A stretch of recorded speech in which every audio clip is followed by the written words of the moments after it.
आज हम resources of India में अपना एक नया टॉपिक स्टार्ट कर रहे हैं, importance of forest to national economy.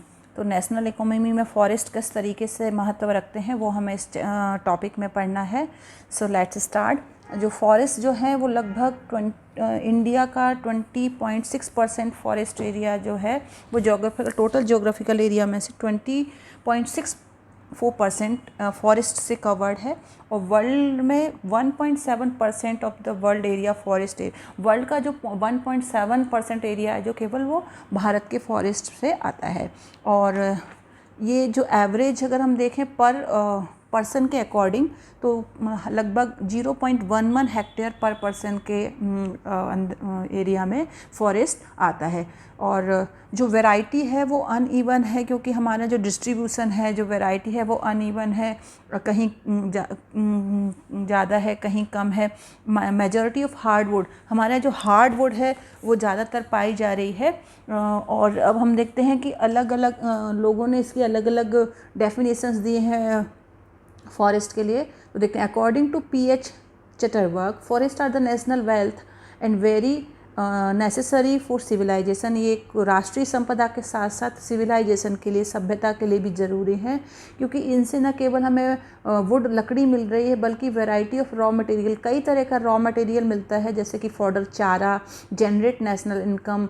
ये जो नेशनल इनकम को जनरेट करने वाली कई चीज़ें हमें यहाँ से मिलती हैं। और इससे हमें कई इनडायरेक्ट मतलब अप्रत्यक्ष रूप से बेनिफिट मिल रहे हैं, जो कि बहुत ही ज़्यादा इम्पॉर्टेंट है। अब अकॉर्डिंग टू नेचुरलिस्ट वेकन ये कहते हैं, we get oxygen, water, wood and capacity to prevent soil erosion from forest.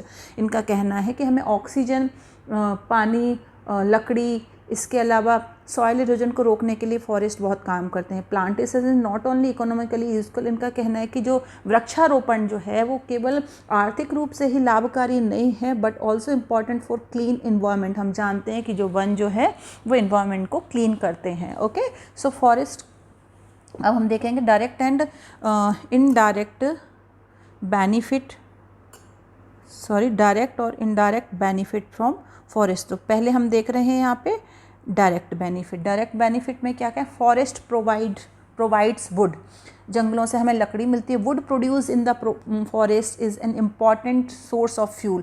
जो जंगलों से हमें जो लकड़ी मिल रही है वो इम्पॉर्टेंट सोर्स है फ्यूल का। फ्यूल मीन्स जलाने के लिए जो हमें लकड़ी चाहिए होती है वो। ओके, सो ईंधन बोल सकते हैं हम इसको। और इसके अलावा हमें फॉरेस्ट से जो प्रोवाइड मिल रहे हैं, जो फॉरेस्ट प्रोवाइडर्स, टीक, साल, सीसम, पाइन, अबनू, सैंडलवुड एंड देवदार would is also use for making furniture. इतने जो मैंने आपको नाम बताए हैं, इनसे जो हमें लकड़ी मिलती है वो फर्नीचर मेकिंग के काम में आती है। Next is forest provides minor forest produce, जो छोटे छोटे सहायक उपजें जो बोलेंगे हम, जो हमें वनों से मिलती हैं, जो छोटे छोटे इंडस्ट्रीज़ के लिए रॉ मटेरियल का काम करती हैं। जैसे forest provider large number of minor produce which are essential for industries such as lac, tanning material, gum, honey, कत्था, wax, resin, bamboo, medicinal herbs, horns and hides of animals. It means कि हमें यहाँ से लाख मिल रही है, चमड़ा मिल रहा है, गम मिल रही है, हनी, शहद मिल रहा है, कत्था, मोम बांस, और छोटी छोटी कई औषधियाँ मिल रही हैं, मेडिसिनल हर्ब्स मिल रही हैं, जानवरों के सींग आदि मिल रहे हैं। ये हमें छोटे छोटे जो इंडस्ट्रीज़ हैं उनमें काफ़ी उपयोगी होता है। Forest provides material for basic industries. इसके अलावा जो आधारभूत उद्योग हैं उनके लिए भी हमें कई सारी मटेरियल यहाँ से मिल रहा है, like that would, grass, Sanobar and bamboo are useful raw material for several industries like paper, match, lac, leather, oil and herbal medicines.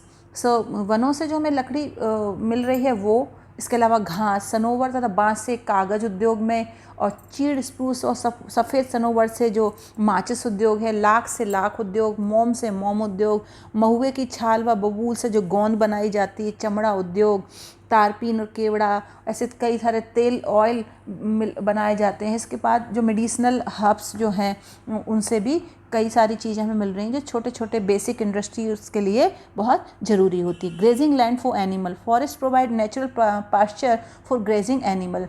चारागाह जो है, जो चारागाह स्थल, पास्चर मीन्स चारागाह स्थल जो है वो जानवरों को के लिए जो घास चरने का पत्तियों का, जो पेड़ों की पत्तियां गिरती हैं, जो ज़मीन पे जो घास लगी थी उसके लिए, जानवरों के लिए चारागाह की तरह भी काम करते हैं। इन्हीं को जानवर अपना पेट भरे। Employment, about 7.8 crore people depend on forest for their livelihood. लगभग 7.8 करोड़ लोग जो है वो अपनी जीविका के लिए, लाइवलीहुड मतलब अपना जीविकापार्जन के लिए, अपने आजीविका के लिए पेड़ों पर ही, वनों पर ही आश्रित हैं। वन से जो किस तरीके से है, so many industries are based on raw material from forest giving employment to crores of people. जो रॉ मटेरियल हमें इनसे मिलता है, तो कई सारी जो इंडस्ट्रीज हैं वो रॉ मटेरियल के लिए फॉरेस्ट पर डिपेंड है, और इन इंडस्ट्रीज में करोड्स ऑफ पीपल मतलब कई करोड़ लोग काम करते हैं। सो एम्प्लॉयमेंट वाली बात यहाँ आ जाती है। Next is foreign exchange. Forest providers lac tarpaulin oil, sandalwood oil and artistic things made of wood which are exported to get foreign exchange। इसके अलावा वनों से हमें जो लाख मिल रही है, टारपिन ऑयल मिल रहा है, और जो तेल मिल रहा है, सैंडलवुड ऑयल मिल रहा है, और इसके अलावा जो वैक्स मिल रही है, तो इससे क्या, और जो लकड़ी है उनसे कई सारी जो आर्टिस्टिक थिंग मीन्स कलात्मक कलाकृतियाँ बनाई जाती हैं और उनको फॉरेन में भेजा जाता है, उनका एक्सपोर्ट किया जाता है और उनसे हमें फॉरेन करेंसी मिलती है। Next is foreign exchange, sorry हो गया। Help in small scale industries. Small scale industries are developed from the minor forest provide like तेंदुपत्ता, केन, हनी, वैक्स etc। इसके अलावा जो छोटे छोटे लघु उद्योग हैं या स्मॉल स्केल इंडस्ट्रीज़ हैं उनके लिए भी, जैसे तेंदुपत्ता जिससे बीड़ी आदि बनाई जाती है, बैंत है, हनी है, मोम है, ये छोटे छोटे उद्योगों में ये काम करते हैं रॉ मटेरियल के फॉर्म में। Next is help in small scale industries, sorry ये हो गया है। रेवेन्यू जनरेशन, देखिए सरकारों को government receive crores of rupees from the forest as revenue and royalty. हमें बहुत रेवेन्यू के फॉर्म में मतलब टैक्स के फॉर्म में कई सारा पैसा यहाँ से गवर्नमेंट को मिलता है। कैसे मिलता है कि presently this revenues 670 crore rupees per annum. लगभग साल भर में हमें सरकार को 670 करोड़ रुपए एनुअल रेवेन्यू के फॉर्म में मिल रहे हैं। जो इंडस्ट्रीज़ हैं वो काम कर रहे हैं तो वो सरकार को टैक्स पे कर रहे हैं इस तरीके से। ये तो हो गया डायरेक्ट बेनिफिट फ्रॉम फॉरेस्ट। अब नेक्स्ट हम देखेंगे कि इनडायरेक्ट जो बेनिफिट हैं वो क्या है। ओके, सो देखते हैं हम नेक्स्ट स्लाइड में इनडायरेक्ट बेनिफिट फ्रॉम फॉरेस्ट वो क्या क्या है। सो देखिए, अकॉर्डिंग टू J.S. कॉलिन के अनुसार trees hold the mountains, suppress the stormy rainfall, regulate reverse, maintain the stream and animals survive on them. So J.S. Colin के अनुसार जो पेड़ हैं वो माउंटेन्स को थामे हुए, होल्ड किए हुए हैं। तूफ़ानी वर्षा जो होती है उसके प्रभाव को, टकराती हैं हवाएं तो उसके प्रभाव को कम कर देते हैं, और नदियों को रेगुलेट करते हैं, उनमें पानी बना रहता है, पक्षियों का भी उन पर डिपेंड करते हैं। तो कई सारे तरीके से अप्रत्यक्ष रूप से जो एनिमल्स सरवाइव जो कर रहे हैं उन पर। सो स्ट्रीम, झरने बने हुए हैं, इन सब को, नदियों में पानी है, ये सब पेड़ पौधे अप्रत्यक्ष रूप से संभाले हुए हैं। सो अब इनके पॉइंट्स हम देखते हैं। Control soil erosion, trees firmly enclose the considerably reduce soil erosion, trees hold the fertile top layer of the soil। ये कैसे होता है, देखो मैंने अभी ऊपर को आपको सॉइल इरोजन के बारे में बताया था कि वनों के कारण जो मिट्टी की ऊपरी सतह है, पेड़ पौधों की जो जड़ें हैं वो मिट्टी को बांध के रखती हैं। इससे क्या होता है, जब तेज़ हवा चलती है या पानी बहता है, तो बरसात में पानी बहता है तेज़ बरसात के कारण, तो ये जड़ें जो मिट्टी को बांधे रखती हैं, तो मिट्टी की जो ऊपरी सतह है, जो फर्टाइल लेयर है, वो उसके साथ बहकर नहीं जा पाती है और सॉइल इरोजन में कमी आ जाती है। इससे क्या होता है कि फर्टिलिटी ऑफ सॉइल जो है वो बनी रहती है और उस वहाँ पर पैदावार जो है प्रोडक्शन जो है वो ज़्यादा होता है। नेक्स्ट, जलवायु को सम बनाए रखने के लिए कैसे होता है, तो है कंट्रोल द क्लाइमेट। क्लाइमेट को किस तरीके से कंट्रोल करते हैं? Forest act as speed breaker to wind which check the velocity of hot and cold wind, the climate of forest area remain temperate. इसका मतलब क्या है?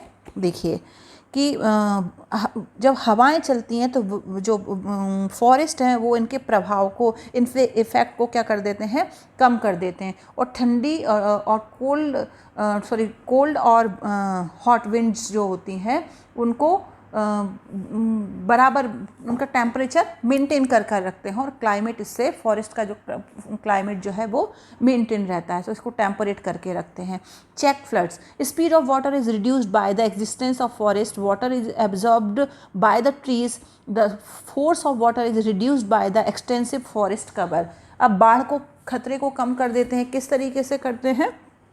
कि वन पानी के वेग, जो पानी का जो बहाव है उसको जो है वो कम कर देते हैं, और जो जड़ें हैं जो पानी को सोख लेती हैं।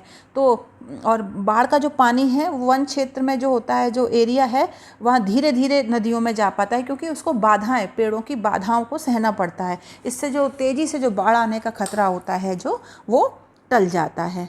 ओके, सो चेक फ्लड भी हो गया। ओके,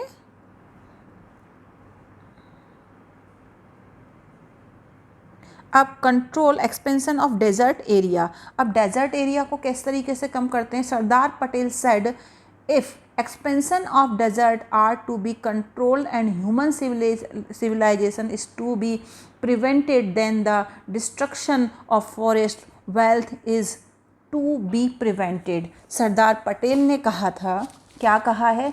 ध्यान से सुनिएगा कि यदि रेगिस्तान बढ़ते जाएंगे, डेजर्ट बढ़ता जाएगा, तो धीरे धीरे मानव सभ्यता भी क्या होगी, जो सिविलाइजेशन है वो भी नष्ट होने की तरफ हो जाएगी। और फॉरेस्ट क्या कर रहे हैं यहाँ पर कि डेजर्ट को होने से रोक रहे हैं, एक्सपेंशन ऑफ डेजर्ट को रोक रहे हैं। इससे जो ह्यूमन सिविलाइजेशन है वो भी नष्ट होने से या समाप्त होने से बच जाएगी। और then the destruction of forest wealth is to be prevented. और इससे क्या होगा? हमें वन संपदा की रक्षा करनी होगी, इन्हें रोकना होगा। और अगर हम और ज़्यादा फॉरेस्ट्रेशन करेंगे, वृक्षारोपण करेंगे, तो हम जो एक्सपेंशन ऑफ डेजर्ट है उसको रोक सकते हैं। Okay, so next is rain bearer. Next is rain bearer. Forest are considered as rain bearer. हमने बहुत शुरू से पढ़ा हुआ है कि जो फॉरेस्ट है वो वर्षा के संचालक कहे जाते हैं, या कहते हैं कि जो पेड़ पौधे जो हैं वो बादलों को अपनी तरफ अट्रैक्ट करते हैं, तो और जिसके कारण वर्षा होती है, तो इसीलिए हम इनको रेन बियरर कहते हैं। Next increase water level.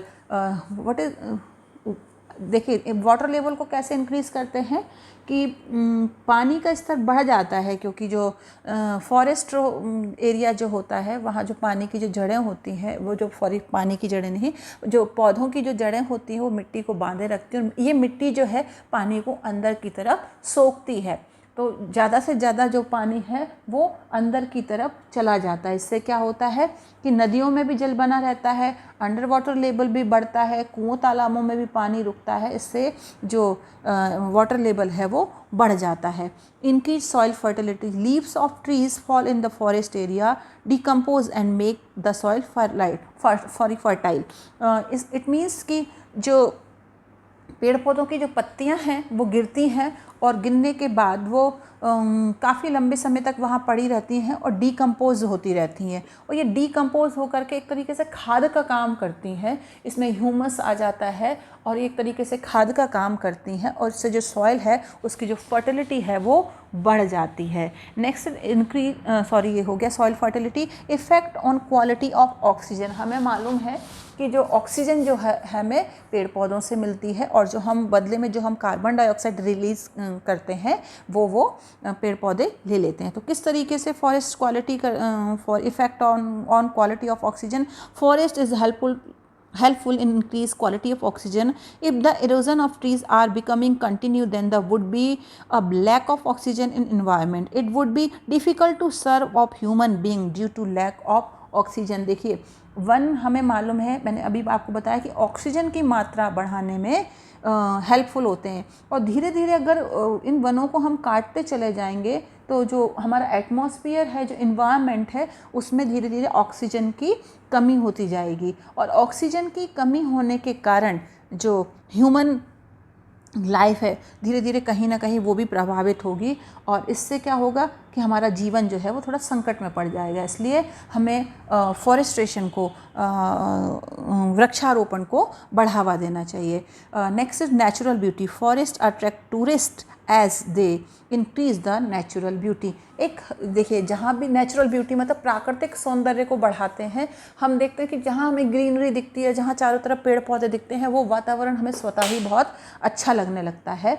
तो हम यह देखेंगे कि ये कैसे हमें देख कर के अच्छा लगता है, तो हमें खुद ही समझ में आता है कि जो प्राकृतिक वातावरण को सुंदर बनाते हैं, और ये टूरिस्ट, इसीलिए हमारा मन होता है कि हम वहाँ घूमने जाएं। तो फॉरेनर्स भी आते हैं, फॉरेनर टूरिस्ट भी आते हैं, और देसी और विदेश से भी आते हैं। इस तरीके से सरकार को इनकी आय भी होती है फॉरेस्ट, तो ये वातावरण को सुंदर बनाने में भी मदद करते हैं। तो अभी हमने देखा कि क्या डायरेक्ट बेनिफिट है फॉरेस्ट से और क्या इनडायरेक्ट बेनिफिट है। एग्ज़ाम पॉइंट ऑफ व्यू से ये बहुत ही इंपॉर्टेंट क्वेश्चन है। नेक्स्ट टॉपिक है हमारा conservation of forest in India. अब कैसे हम इन वनों को कंजर्वेशन करें, कैसे इनका संरक्षण करें, ये हमें यहाँ पे जानना है। सो रिसोर्सेज की इनकी प्रॉब्लम्स क्या है फॉरेस्ट रिसोर्सेज की, देखते हैं हम। यहाँ पे एक रेड बॉक्स आपको दिखाई दे रहा है, इसमें आपको ये इसमें आपको दिखाई दे रही होंगी डेक्लाइन इन फॉरेस्ट एरिया। धीरे धीरे क्या हो रहा है कि जो वनों का जो एरिया, फॉरेस्ट एरिया, वो धीरे धीरे कम होता चला जा रहा है। Next is forest are on high mountain and hills. वनों का ऊंचे ऊंचे पहाड़ों पर ही होना है, हाई हिल्स पर। अनइवन डिस्ट्रीब्यूशन ऑफ फॉरेस्ट, कहीं वन ज़्यादा है कहीं कम है, मतलब असमान डिस्ट्रीब्यूशन है, वितरण है। नेक्स्ट इज ट्रांसपोर्टेशन प्रॉब्लम, हमें परिवहन संबंधी भी बहुत कठिनाइयाँ आती है। ट्रेडिशनल टेक्निक्स हैं हमारे पास, परंपरागत तौर तरीके हैं। और decline in forest area due to urbanisation, धीरे धीरे अर्बनाइजेशन मतलब शहरीकरण बढ़ता जा रहा है, जंगलों को काटा जा रहा है, खेती की ज़मीन कम होती जा रही है और वहाँ पर शहरीकरण होता जा रहा है। और नेक्स्ट है फॉरेस्ट फायर, जंगलों में जो आग लग जाती है। तो इन सारे तरीक़ों से ये इतने फॉरेस्ट रिसोर्सेज को बचाने के लिए ये तरीक़ों से हमको निपटना होगा। ओके, सो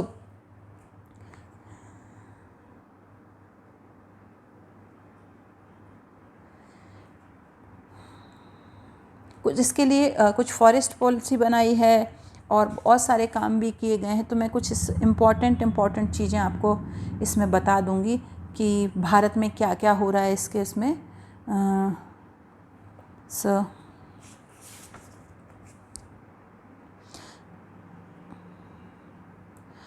दो पॉलिसीज़ बनाई गई हैं, तो क्या क्या हैं वो देखिए हम।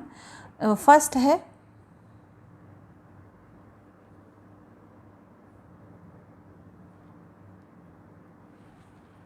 In 1950, after independence, Central Forest Board was established. New forest policy was made. Its four main points: forest area should be increased to 33.3%. Forestation और protection of forest and forestry research. तो ये 4 पॉइंट्स बनाए गए। एक 1950 में आज़ादी के बाद एक पॉलिसी बनाई गई, एक नई नीति बनाई गई, और इसके कुछ 4 लक्ष्य घोषित किए गए। जैसे नंबर 1 इज़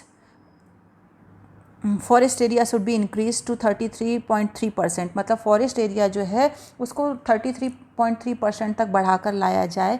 दूसरा है कि नया जो फॉरेस्ट्रेशन किया जाए, नए पेड़ पौधे लगाए जाएं, और जो हैं उनको सुरक्षित किया जाए, प्रोटेक्शन किया जाए, और इन पर भी रिसर्च, वनों के संबंध में फॉरेस्ट पर भी रिसर्च होनी चाहिए।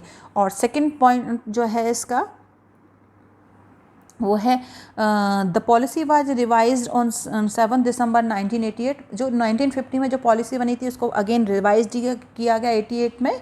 The main M of forest policy 1988 is protection, conservation and development of forest. जो इस पॉलिसी की जो नीति थी वो ये थी, 3 पॉइंट्स पर डिपेंड कर रही थी।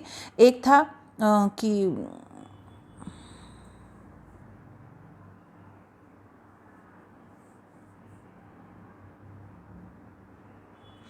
मेंटेन द एनवायरमेंट,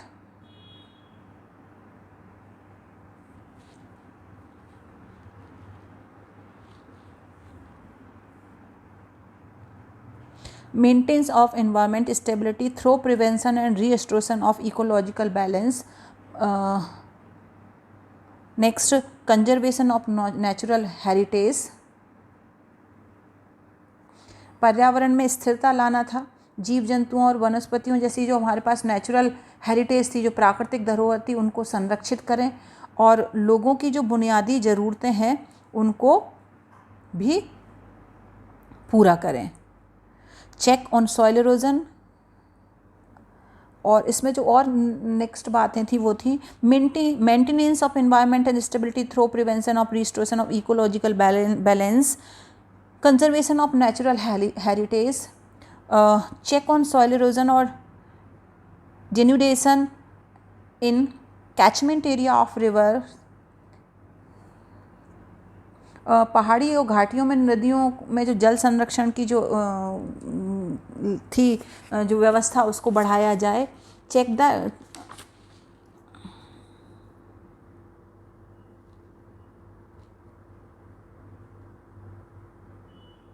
ठीक है, तो ये थी भारत में वनों के संरक्षण की बात।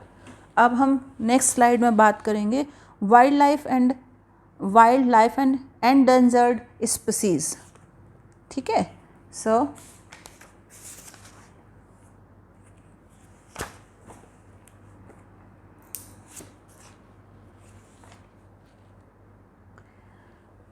वाइल्ड लाइफ, वन्य जीवन,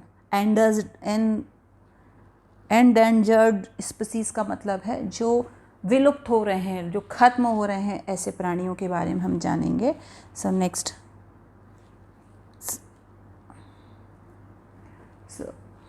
let's start. Animals and wildlife are one of the important forest resources because they provide many useful product and an important source of government revenue. वनों के साथ साथ वन्य जीव भी लोगों, मानव जाति के लिए बहुत महत्वपूर्ण होते हैं, क्योंकि हमें इनसे क्या क्या मिल रहा है ये हम देखेंगे। रेवेन्यू मिलता है सरकार को, ठीक है, इसके साथ साथ ही और कुछ चीज़ें भी हमें मिल रही हैं। Because they are useful producer. Okay, man has destroyed wild life along with forest recklessly due to which existence of wild life is in danger. मनुष्य जो है वनों के साथ साथ जो ये पशु हैं, जंगली जानवर हैं, उनको भी बेदर्दी से, बेरहमी से मार रहा है, उनका विनाश कर रहा है, जिससे कुछ जीवों का जो जीवन है या अस्तित्व है वो भी खतरे में पड़ गया है। जैसे शिकार वगैरह होता है, तो पॉपुलेशन ऑफ लॉयंस, किन किन की जनसंख्या कम हो रही है देखिए। Population of lion, tigers, elephant, rhinoceros etc is decreasing. धीरे धीरे इन सभी की जो संख्या है वो कम होती जा रही है। It seems that in next few years some species of animals are threatened with extinction. They have to be saved for ecological balance. अगर धीरे धीरे इसी तरीके से ये खत्म हो रहे तो जो ये इनके खत्म होने का ही खतरा, लुप्त होने का या खत्म होने का खतरा बढ़ जाएगा, और जिससे क्या होगा, इकोलॉजिकल इम्बैलेंस हो जाएगा, जो असंतुलन पैदा हो जाएगा पर्यावरण में। ओके, तो हम किस तरीके से वाइल्ड लाइफ को कंजर्व कर सकते हैं, संरक्षित कर सकते हैं, हम वो पॉइंट्स को जानेंगे। So following efforts can be made the protect the wild life. Wild life को प्रोटेक्ट करने के लिए हम क्या एफर्ट्स कर सकते हैं, क्या उपाय कर सकते हैं, सो वो हम यहाँ पे देखेंगे। So first is